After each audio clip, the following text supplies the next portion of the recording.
Hi, I'm Dr. Brad Musil, and this is a reading of the Utility of Religion, Mill, Nietzsche, and James. This is section B of part 2 of chapter 1, John Stuart Mill and Utility of Religion. So this is section B, Mill's case against the thesis that religion is morally advantageous. While many are sympathetic to the idea that religion is morally advantageous, others are wary of its implications. Philalethes, Demophiles' foil in Schopenhauer's dialogue, cautions that, quote, you mustn't ascribe to religion what results from innate goodness of character, by which compassion for the man who would suffer by his crime keeps a man from committing it. This is the genuine moral motive, and as such it is independent of all religions, end quote. Footnote 35 cites the source.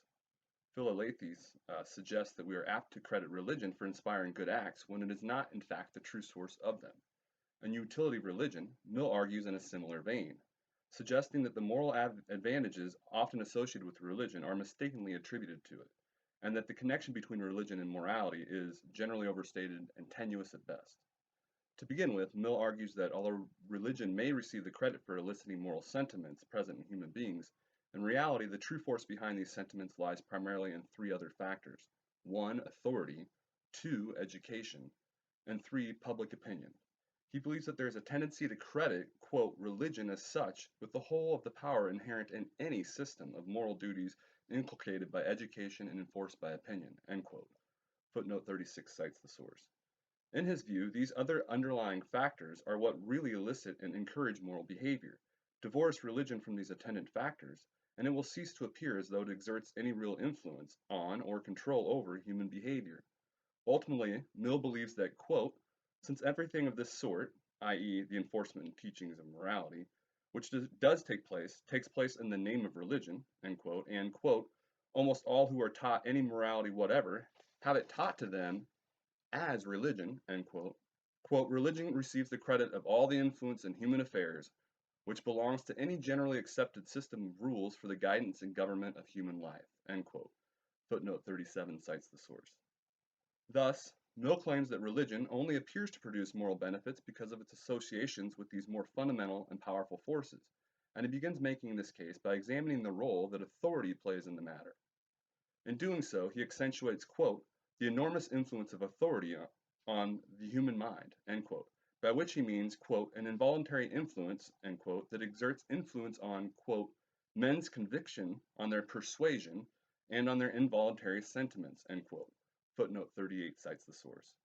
In fact, he maintains that, quote, authority is the evidence on which the mass of mankind believe everything which they are said to know, except facts of which their own senses have taken cognizance, end quote. Footnote 39 cites the source. For Mill, these general reflections on the nature of authority relate to morality because, quote, when any rule of life and duty, whether grounded or not on religion, has conspicuously received the general assent, it obtains a hold on the belief of every individual, stronger than it would have even if he had arrived at it by the inherent force of his own understanding, end quote. Footnote 40 cites the source. The idea here is that much of what we see with respect to the moral beliefs and behaviors of individuals is similar to what we see with respect to their scientific belief. Just as most individuals readily endorse scientific principles and theories that they cannot actually confirm by their own personal experiences, simply because they are widely accepted and backed by experts in the scientific community, so too individuals will adopt the same moral beliefs as others around them, especially those of authoritative figures.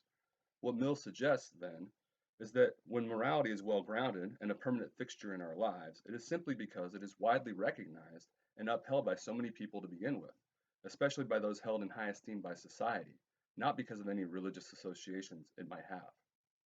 Mill moves on to discuss the power of education and the role it plays in adherence to a system of morality, especially as it concerns the persuasions of highly impressionable youth.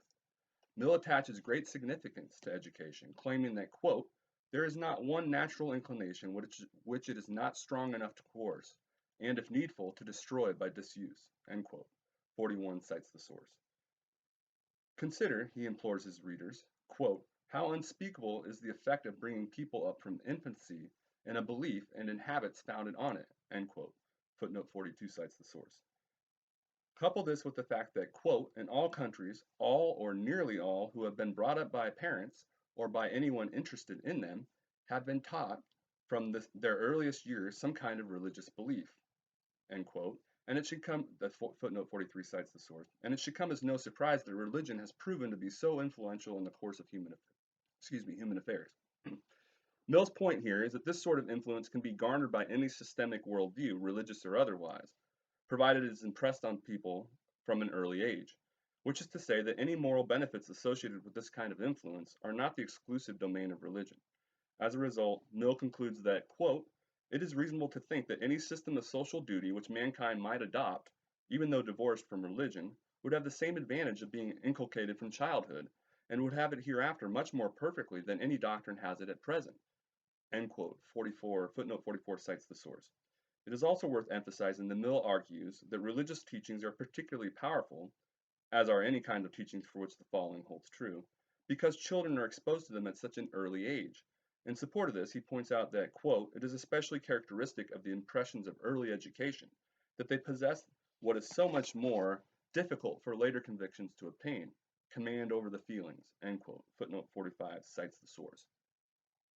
With this, Mill suggests that the emotional attachments formed during our youth usually become permanent fixtures within us, difficult to set aside later, even when rational thought would seem to jeopardize them. Footnote 46. As we'll see in Chapter 3, James makes a similar case, suggesting that our feelings can and often do overrule rational considerations. End of footnote 46. In the end, Mill insists that, once again, religion only seems so powerful because of a greater force, in this case education, associated with it. Remove the advantages of education from religion, and it ceases to appear so morally effective. Alternatively, imbue the young with a system of morality devoid of religion, and it should prove just as effective. Mill points out that this was attempted by the ancient Greek states, which, according to Mill, relied almost exclusively on secular inducements for moral behavior. Footnote 47 cites the source. Quote, among the Greeks generally, end quote, he writes, quote, social morality was extremely independent of religion, end quote, and, quote, such moral teachings as existed in Greece had very little to do with religion, end quote. Footnote 48 cites the source. Interestingly, he adds that, quote, the case of Greece is the only one in which any teaching other than religious has had the unspeakable advantage of forming the basis of education, end quote. Footnote 49 cites the source. It should be noted that since Mill's time, other examples of equally secular, albeit less successful, societies have emerged, for example, the former Soviet Union. In any case, Mill believes that the success of these ancient Greek states supports the, quote, presumption that in other cases earlier religious teaching has owed its power over mankind rather to its being early than to its being religious, end quote. Footnote 50 cites the source. Next, Mill expounds the power of public opinion, suggesting that it too underlies the relationship between religion and morality. Here again, the idea is that much of the credit religion receives in the moral arena ought to really be attributed to a more fundamental force at play, namely, being held in such high regard by the public in the first place. According to Mill, this, public opinion, is really the driving force behind adherence to moral precepts, whether such moral precepts are associated with religion or not. As he puts it, the desire to garner a favorable reputation in society, quote, is a source of strength inherent in any system of moral belief which is generally adopted, whether connected with religion or not, end quote. Footnote 51 cites the source. Mill goes so far as to say that, quote, when the motive of public opinion acts in the same direction with conscience, it is then, of all motives which operate on the bulk of mankind, the most overpowering, end quote. Footnote 52 cites the source. Expanding on why public opinion exerts so much power over our beliefs and behavior, Mill points out that, in addition to fearing the general contempt of our peers, we also face the threat of penalties that such contempt can arouse. Quote, exclusion from social intercourse and from innumerable good offices which human beings require for one another, the forfeiture of all that is called success in life, often the great diminution of total loss of means of subsistence, positive ill offices of various kinds, sufficient to render life miserable, and reaching in some states of society as far as actual persecution to death. End quote. Footnote 53 cites the source. Given these threats, Mill suggests that it's no surprise that we generally endorse the prevalent moral precepts, and I would add, the prevalent religious faiths of our time. Thus he concludes, quote, anyone who fairly and impartially considers the subject will see reason to believe that those great effects on human conduct, which are commonly ascribed to motives derived directly from religion, have mostly for their proximate cause the influence of human opinion. Religion has been powerful not by its intrinsic force, but because it has wielded that additional and more mighty power, end quote. Footnote 54 cites the source. In sum, provided we recognize these three more fundamental forces, Mill thinks religion ceases to appear so morally advantageous. In view of these considerations, what should we make of the idea that religion helps provide the motive to act in moral ways? That is, that it acts as a kind of enforcer of morality. Mill specifically addresses the idea that the supernatural consequences associated with many religions makes them an effective means for soliciting moral behavior. He doesn't think that this is true, and he argues that there is little reason to believe religion inspires moral behavior by way of supernatural threats. First, he argues that the threat of eternal consequences is not palpable enough in our everyday lives to make an appreciable difference in our behavior. He puts the point as follows, quote, rewards and punishments postponed to that distance of time and never seen by the eye are not calculated, even when infinite and eternal, to have on ordinary minds a very powerful effect in opposition to strong temptation. Their remoteness alone is a prodigious deduction from their efficacy on such minds as those which most require the restraint of punishment. End quote. Footnote 55 cites the source. One might argue that all Mill demonstrates here is that eternal consequences are on the horizon of conscious concern, not that eternal consequences play no role in moral motivation whatsoever. However, Mill offers a fairly convincing response to this objection, writing, quote, there is one clear proof how little the generality of mankind, either religious or worldly, really dread eternal punishments, when we see how, even at the approach of death, when the remoteness which took so much from their effect has been exchanged for the close proximity, almost all persons who have not been guilty of some enormous crime, and many who have, are quite free from uneasiness as to their prospects in another world, and never for a moment seem to think themselves in any real danger of eternal punishment. Footnote 56, and that's end quote. Footnote 56 cites the source. Footnote 57. However, one could argue that this feeling is historically conditioned. For example, while the fear of judgment and hell may have been lacking during Mill's time, it seemed prominent in the Middle Ages. End of footnote 57. Thus, Mill argues that the threat of eternal punishment is too extreme to serve as a legitimate enforcer of morality, even as death draws nearer. The implication is that it is much too easy to persuade ourselves that we're not going to hell for any of our earthly sins. After all, how can our finite earthly sins justify eternal damnation? Mill echoes this point, saying, quote, even the worst malefactor is hardly able to think that any crime he has had it in his power to commit, any evil he can have inflicted in this short space of existence, can have deserved torture extended throughout an eternity, end quote. Footnote 58 cites the source. And so, quote, he easily persuades himself that whatever may have been his peccadillos, there will be a balance in his favor at the least, end quote. Footnote 59 cites the source. Further, Mill thinks that the extreme nature of hell forces religions incorporating it into a practical dilemma. Quote, bad religions teach that divine vengeance may be bought off by offerings or personal abasement. The better religions, not to drive sinners to despair, dwell so much on the divine mercy that hardly anyone is compelled to think himself irrevocably condemned. End quote. Footnote 60 cites the source. Neither response is promising for those making a case for the moral utility of religion. The first response yields unhealthy and unwanted guilt. Footnote 61. I will discuss the claim that religion fosters guilt in more detail in part 4 of chapter 2. End of footnote 61. And the second response diminishes or entirely eliminates the fear associated with eternal consequences, which those making this case depend upon. These considerations lead Mill to conclude that, quote, the sole quality in these punishments, which might seem calculated to make them efficacious, their overpowering magnitude, is itself a reason why nobody, except a hypochondriac here and there, ever really believes that he is in any real serious danger of incurring them, end quote. Footnote 62 cites the source.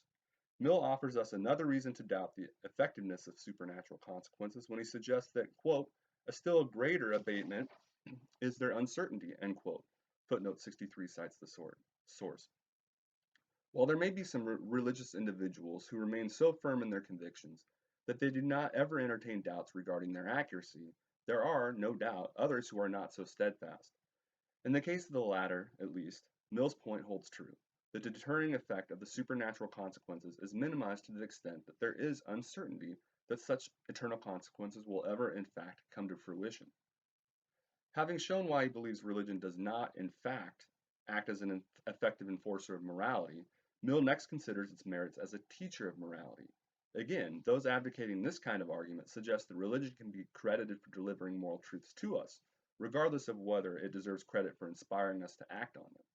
However, even if this turns out to be true, Mill's view suggests that it is possible to teach these moral principles without the aid of religion. Footnote 64.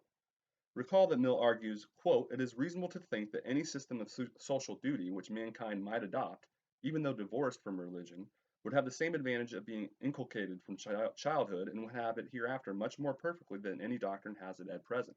End quote. End of footnote 64. Provided religion helps teach moral principles, if it doesn't turn out to be necessary for this end, in which case there are other suitable teachers of morality available, then the question of whether it is optimal becomes relevant. Mill points to a number of reasons to think that religion is actually morally problematic, which I outline in section C of part 2, in which case it is difficult to think of it as an effective teacher of morality. Footnote 65. Once again, it bears repeating that Mill's reflections regarding this point are primarily concerned with supernatural religions. End of footnote 65.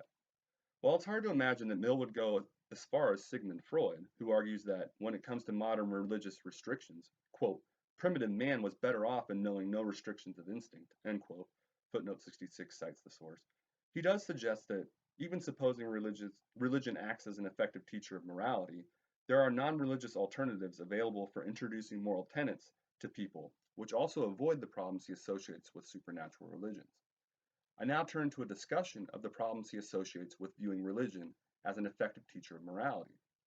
First, Mill alludes to the inconsistent teachings and moral recommendations offered by the multiplicity of religions that exist. The central concern here is that religions do not offer us any sort of consensus when it comes to divine moral instruction, and what's worse, they even contradict one another at times. Hence, even granting for the sake of argument that morality is impossible without religious guidance, or that religion is otherwise advantageous when it comes to teaching moral principles, we must still determine the religion or religions for which this is true, which is a difficult task to be sure. The problem is exacerbated when religions recommend disparate and conflicting recommendations for action. For example, many Muslims believe that we ought to dress very modestly while in public. This belief is not, of course, limited to Muslims. Accordingly, many belonging to the Muslim tradition believe that women ought to wear burqas when out in public. However, others belonging to other religious traditions maintain that far from being morally appropriate, this is a cruel and unnecessary infringement on women's rights, and that, if anything, wearing them is morally repugnant. In fact, in 2010, Belgium passed a bill banning any clothing that would obscure the identity of someone in places like parks and in the street. This, in effect, was a ban on burqas. Making matters worse, sometimes different denominations within the same religious traditions uphold different moral standards. After all, not all Muslims advocate women wearing burqas. Also note that throughout history, Christianity has been used to both support and oppose slavery, as well as the death penalty. Footnote 67. For a nice analysis of the variety of Christian takes on the death penalty, see procon.org, and I provide the source for that. End of footnote 67. Many, including several notable philosophers, have also suggested that the teachings of Jesus are at odds with what has come to be known as Christianity. Mohandas Gandhi purportedly once said, quote, "I like your Christ, I do not like your Christians. Your Christians are so unlike your Christ," end quote. Mill himself speaks of the, quote, "beauty and benignity and moral greatness which so eminently distinguish the sayings and character of Christ," end quote. Footnote 68 cites the source, despite his many reservations about Christianity. He reflects on the inconsistencies between Christianity as we have come to know it, owing in large part, he says, to St. Paul, and the teachings of Christ himself. Footnote 69 cites the source. Along these lines, Carr maintains that, quote, "Mill's quarrel was not with religion per se, but with the social expressions of organized Christianity in the 19th century England," end quote. Footnote 70 cites the source. Nietzsche also talks this way in much of his writing, suggesting that the character of the historical Christ offers a case of someone befitting the Aristotelian notion of nobility, a quality that is requisite for Nietzsche's own master morality, which he views favorably, while Christianity, which is supposed to advance the teachings of Christ himself, is thought to do nothing of the sort. Instead, for Nietzsche, modern-day Christianity signals slave morality and is indicative of an ignoble character, a character who is timid and weak, and whose values encourage a passive and submissive will, rather than an active and virtuous will. I will say much more regarding Nietzsche's views in Chapter 2. In the previous section, I mentioned the argument that religion was historically necessary for the initial introduction of morality to humankind. Regardless of its current moral utility for society, the suggestion here is that religion was, in a sense, historically useful for the sake of morality. On this point, Mill concludes that, quote, there is truth in much of this, considered as a matter of history, end quote, and, quote, in any other way, ancient peoples could not easily have been induced to accept them, that is, moral precepts, end quote. Footnote 71 cites the source. It seems to me that, in granting this historical advantage, Mill neglects another point he emphasizes elsewhere, namely his distinction, quote, between the intrinsic capacities of human nature and the forms in which those capacities have happened to have been historically developed, end quote. Footnote 72 cites the source. Similarly, in The Subjection of Women, he acknowledges that, quote, experience cannot possibly have decided between two courses, so long as there has only been experience of one, end quote. Footnote 73 cites the source. Yet Mill seems to rely solely on the course of history when he endorses the idea that religion helped elicit moral sentiments in ancient peoples. Even if it were conceded that history shows us that a significant portion of human beings were aided by religion in the realization of their moral capacities, it tells us nothing more than this. As such, it does not tell us that there were no other possible means by which those same people might have been assisted in their actualization of their moral capacities, and hence that religion was necessary for the process. Nor does it demonstrate that religion was, in fact, the most optimal means available. However, having granted this historical benefit, Mill then wonders, quote, are not moral truths strong enough in their own evidence, at all events, to retain the belief of mankind when once they have acquired it? End quote. Footnote 74 cites the source. He concludes that, quote, this benefit, whatever it amounts to, has been gained. Mankind have entered into possession of it. It has become the property of humanity and cannot now be lost by anything short of a return to primeval barbarism,